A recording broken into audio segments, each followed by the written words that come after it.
idol, mga kababayan. Yan po, hindi po tayo mag-umpisa sa ating videos. So ipakita ko po sa inyo ang ating videos na gawa sa trabaho sa work naman, mga kabayan. So please paki-like naman, paki-subscribe naman, mga kabayan. So lalo po sa mga ating mga OFW, lahat ng taong bayan, lahat ng taong Pilipinas. So magandang araw po sa inyo, magandang gabi po sa lahat, mga kabayan. So mga kabayan, ganito po mga trabaho. Yan po ang sa hirap at ginhawa ng trabaho sa araw-araw. So ganito ang trabaho. So hindi natin tanggihan ang trabaho para lang sa pamilya. Putik ka man dyan, basta trabaho. Yan po ang gagawa ng bahay. So nagpapayal po kami, mga kabayan, mga idol. Yan po, putik talaga, mga kabayan. Yan. So wala tayong magagawa, yan po ang trabaho. So gawin po natin, yan makakaya po natin ang trabaho, produksyon. Yan po para sa pamilya. Yan po, mga kabayan. So ito lang, ang hirap naman ngayon. So hindi nga porket magandang po, mga kabayan, mayroong pera, mapera. So hindi naman, mga kabayan. So gagawa ako ng videos, nag-vlog po ako kung sakali naman, mga kabayan, para makatapos kung sakali lang, mga kabayan. So sa ganitong mga trabaho, kahit anong kahirap, kahit makain ng ibang halo, putik ka ba dyan, basta makakain lang ang mga anak, bata, edukar. Ang importante po, mga kabayan, sa ganitong trabaho. Yan po ang totoo, mga kabayan. So kahit pa sa panoorin, nakapanood kayo, mga kabayan, mga idol. So nakadiri talaga, mga kabayan, sa trabaho. Lalo po sa safety ka naman, nag-file, siyempre butas yan butas yan. Siyempre gagawin mo talagang trabaho mo, siyempre arawan pag hindi ka magtrabaho, wala ka namang trabaho, wala ka namang pera sa araw-araw, mga kabayan. Yan po, tiisin lang para mabuhay lang ang pamilya, mga kabayan. Yan po, pakita ko lang po sa inyo. Yan po ang buhay ng kontraksyon, mga kabayan. So mabuti naman po ang iba dyan, kahit pa mga politiko, permente, makapal ang bulsa. Pero sa amin, mga kabayan, ganito din po ang trabaho. Pagsikapin lang ang pagtrabaho para mabuhay din ang pamilya. Yan po ang hilingin lang namin, makatapos ng mga anak po namin pag-aaral. Yan po, yan ang aming gustong makatapos lang, mga bata, mga kabayan. So mahirap talaga, mga kabayan, itong trabaho. So ganyan talaga. Siyempre pag matapos naman din sa loob ng building, yung mason ka, huwag mong sabihin nga ayaw mo dyan kasi skillado ka may skills ka, ayaw mo sumama sa mga labor. So hindi naman pwede yan. Kapag anong trabaho dyan, trabahuin mo talaga. Wala nang iba tapos na dyan ka sa labas, doon ka trabaho. Yan po, mga kabayan. Siyempre tulad ng mga OFW po natin, nagsusumikap sa ibang bansa para maihaon ng pamilya. Kahit pang ang layo naman pong lugar, puntahan para mabuhay din ang pamilya, maihaon po sa kahirapan po. Buhis buhay na po ang ginagawa po nila. Sa pagtatrabaho, minsan, namimiss din po nila ang mga pamilya nila dito po sa Pilipinas.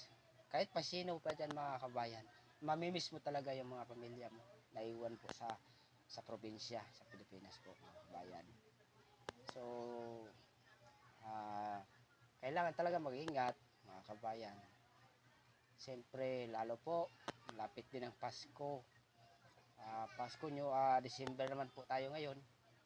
So, gusto talaga nila umuwi dito po sa Pilipinas para makita nila ilang mga pamilya. Yan po. So, hindi naman pwede mga kabayan kung hindi pa natapos yung kontrata. Yan po. Mahirap talaga. So, tiis lang. Dahil lang sa paghanap buhay sa araw-araw para kumita naman para sa ating mga pamilya po mga kabayan. So,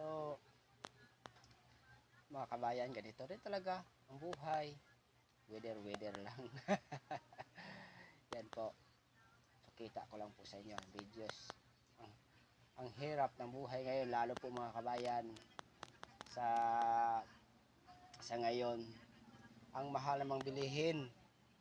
Ang mahal naman talaga ang bilihin ngayon. Kahit pag sahod mo sa isang araw, kulang pa rin. So, kakasyahin na lang. Anong bilhin? Diyan lang sa pagkain. Pagkain lang mga kabayan. Wala talaga sa makabili tayo ng mga ano dyan. So, importante makabili ka na ng bigas. Yung tag 20 yung kilo. Yung tag 60 naman. Yung mumurahin. Wala. Bili ka ng mahalin ng bigas. Di na ma-afford. Ang sahod mo sa isang araw. Mga kabayan. Di ma-afford talaga mga kabayan. So, sa ngayon mga kabayan talaga, dapat ang pinag-usapan talaga nila ang kahirapan ng taong bayan. Hindi nila pinag-usapan ang kanilang gustong makuha. Yan po sa Congress. Siyempre man mga kabayan, nakuha na nila eh. Bayad na sila eh. Pero ito sa amin mga kabayan, mas mahirap po dito sa amin mga kabayan. Siyempre sa isang semana naman, 1 week naman bago ka makapira. Kung doon ka sa Kongreso, wala nang ilang araw, makapira ka talaga. Bayarin ka eh. So, sa totoo lang mga kabayan, mahirap talaga ang mahirap talaga. Mahirap talaga mga kabayan. So, kawawa talaga sa mga tao po sa Pilipinas. Dahil lang po sa mga corruption, hindi nila titingnan